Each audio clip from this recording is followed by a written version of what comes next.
यहाँ के लोगों को आज तक व्यापार नहीं मिला, यहाँ को नौकरी नहीं मिला। क्यों?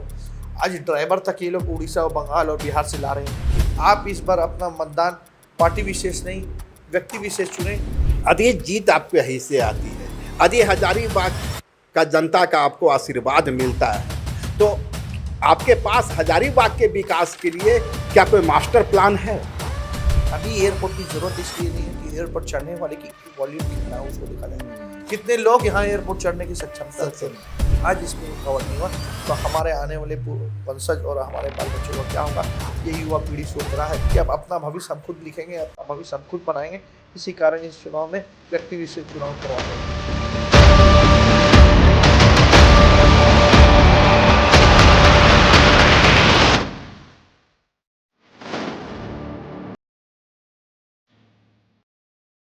नमस्कार, जोहार, मैं हूं देवेंद्र कुमार। आप देखना शुरू कर चुके हैं समृद्ध झारखंड। दोस्तों, आज हमारे साथ हैं हजारीबाग विधानसभा में निर्दलीय प्रत्याशी हर्ष अजमेरा जी। हर्ष अजमेरा जी जो विधानसभा चुनाव के पहले तक भाजपा में किसी पद पर तो नहीं थे, लेकिन भाजपा से जुड़े जरूर थे। भाजपा की नीतियों से, भाजपा के सिद्धांतों से अच्छा लगाव था, लेकिन टिकट वितरण के बाद वे निर्दलीय अखाड़े में कूद चुके हैं और हजारीबाग में एक मजबूत टक्कर देने की स्थिति में बढ़ते हुए भी दिख रहे हैं। हालांकि यह टक्कर कितनी मजबूत होगी यह देखने वाली बात होगी, लेकिन मौजूदा समय में हर्ष मेहरा जी की चर्चा शहर के हर कोने तक जरूर पहुंच चुकी है। तो चलते हैं श्री हर्ष अजमेरा जी के पास और जानते हैं कि भाजपा से अलग होते हुए या भाजपा से राह अलग करते हुए उन्होंने निर्दलीय अखाड़े में कूदने का ऐलान क्यों किया और लोगों के बीच उन्हें कितना प्यार, कितना स्नेह, कितना समर्थन मिलता दिख रहा है। हर्ष अजमेरा जी, आपको नमस्कार, शुक्रिया, आपने समय दिया। लोग भाजपा में जाने के लिए ललायित हैं, आप तो भाजपा छोड़ कर निकल चुके। देखिए, एक लीडर का पीछे उसके समर्थक, उनके कार्यकर्ता, उनके टीम होती है, उनके सपोर्टर्स होते हैं। अगर हर्ष अजमेरा है तो हर्ष अजमेरा अपने दम पर हर्ष अजमेरा नहीं बन सका। उनके समर्थकों, उनके कार्यकर्ताओं, उनके सपोर्टर्स ने उनको वहाँ तक पहुँचाया है। तो भाजपा भी एक पार्टी है या कोई भी अन्य पार्टी होती है, उनको चलने के लिए उनके कार्यकर्ता, उनके समर्थक की ज़रूरत होती है और लीडर को चलाने के लिए भी एक समर्थक, एक कार्यकर्ता की ज़रूरत होती है। तो जैसा हमारे कार्यकर्ताओं और हमारे समर्थकों ने निर्णय लिया कि हमें इस चुनावी दंगल में निर्दलीय आना है, मैं उनके विचारों पर सहमति जताते हुए मैंने ये फैसला लिया। लोगों का प्यार कितना मिल रहा है? आपको बता दें कि 23 तारीख को हमने अपना नॉमिनेशन फॉर्म खरीदने का था। नॉमिनेशन फॉर्म हर्ष अजमेरा नहीं, हमारे समर्थकों, हमारे युवा साथियों ने खरीदने का काम किया। 25 तारीख को नामांकन का आखिरी दिन था। मौसम खराब होने के बावजूद 15,000 से ज़्यादा माता बहनें, युवा भाई हमारे इस नामांकन में हमारे साथ दिया। तो ये जनसंलाप मुझे ये दिखाता है और लोगों को ये प्रेरित करता है कि हर्ष अजमेरा, आप आगे बढ़िए, हम आपके साथ हैं, हम संघर्ष करिए, आपके साथ हैं। उनका प्यार और स्नेह ही आज तक हमें यहाँ तक ला के आया है और निश्चित हम लोग ये चुनाव में आगे बढ़ के बहुत बढ़ोतरी से जीतने का काम करेंगे। यदि हजारीबाग का रिकॉर्ड देखें तो लगातार 2 बार मनीष जायसवाल जी की जीत हुई है, उसके पहले 2 बार कांग्रेस के जीते थे। तो इस बार चुनौती आपके लिए कठिन नज़र नहीं आती है? देखिए, दोनों पार्टियों को यहाँ के लोगों ने, यहाँ के जनता लोगों ने, यहाँ के जनता ने, यहाँ के युवाओं ने, यहाँ के माता बहनों ने मौका दिया। अब उन्होंने फैसला लिया है एक परिवर्तन का और उस फैसले के परिवर्तन के साथ आज हजारीबाग आगे बढ़ रहा है। अब तमाम हजारीबाग के युवा भाई बहनों से जाके मिले, उनको परिवर्तन की क्यों ज़रूरत है वो बताएंगे। मैं चुनाव में क्यों आया, वो परिवर्तन का कारण क्यों बना, वो युवा साथी बताएंगे। इसीलिए हम लोग इस बार हजारीबाग को एक नए विकल्प के साथ देख रहा है। हजारीबाग उस विकल्प का कप्तानी हर्ष अजमेरा जरूर कर रहा है, पर ये चुनाव केवल हर्ष अजमेरा नहीं, हजारीबाग का तमाम युवा इस चुनाव को लड़ रहा है, जिसको अपने भविष्य को उज्जवल बनाना है।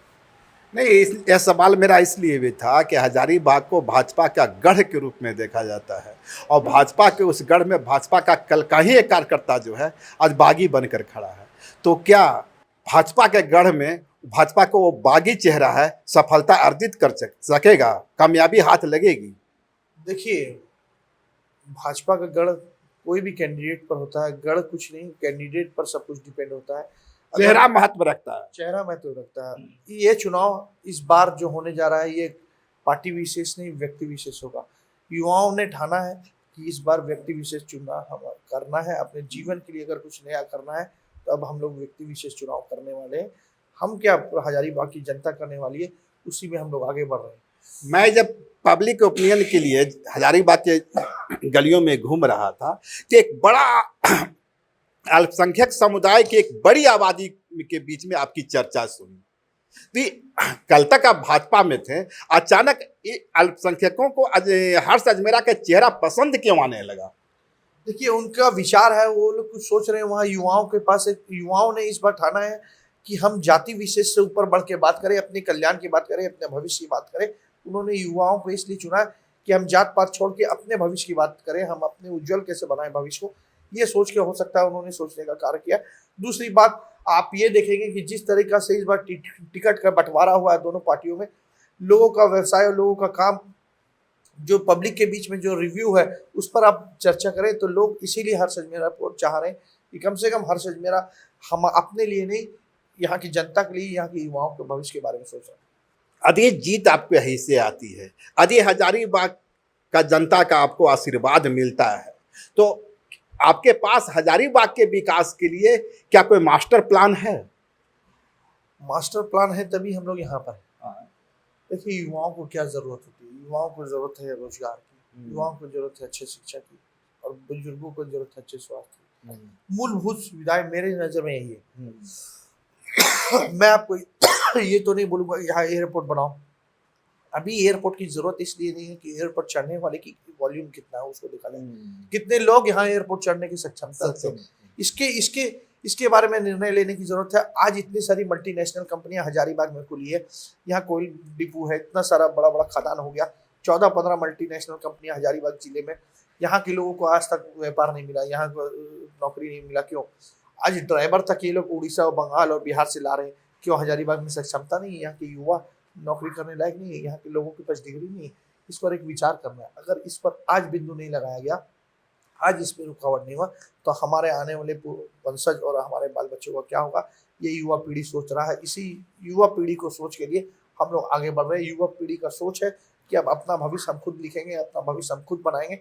इसी कारण इस चुनाव में व्यक्ति विशेष चुनाव करवा के रखेंगे। बहुत बहुत शुक्रिया आपका। पर इसके पहले कि इंटरव्यू को विराम जैसा सत्कार दें, हजारीबाग की जनता के लिए आपका क्या संदेश होगा? अपने मतदाताओं के लिए क्या संदेश? बस मैं आपको आपके चैनल के माध्यम से तमाम हजारीबाग के मतदाताओं को यही निवेदन करता हूं कि आप इस बार अपना मतदान पार्टी विशेष नहीं, व्यक्ति विशेष चुनें, ताकि ये चुनाव हजारीबाग के तमाम युवा बहन भाइयों का है कि उनके भविष्य को कैसे हम लोग अपने से आगे बढ़ा सके। यही सोचकर हम लोग इस चुनाव में आए हैं और निवेदन करते हैं इस बार आप लोग कम से कम पार्टी विशेष नहीं, विचारधारा को लेकर और व्यक्ति विशेष की बात को करें। व्यक्ति विशेष पर आप देखें कि कौन व्यक्ति हजारीबाग के हित के लिए बात करता है, हजारीबाग की बात करता है, हजारीबाग के युवाओं की बात करता है, हजारीबाग के माता बहनों को सुरक्षा की बात करता है, उनको स्वयं रोजगार से जोड़ने की बात करता है, उनको कैसे हजारीबाग का डेवलपमेंट इंफ्रास्ट्रक्चर बढ़ाने की बात करता है, उसको चुनने का काम करे। बस यही हमारा अपील होगा आपके चैनल के माध्यम से। बहुत बहुत शुक्रिया आपका।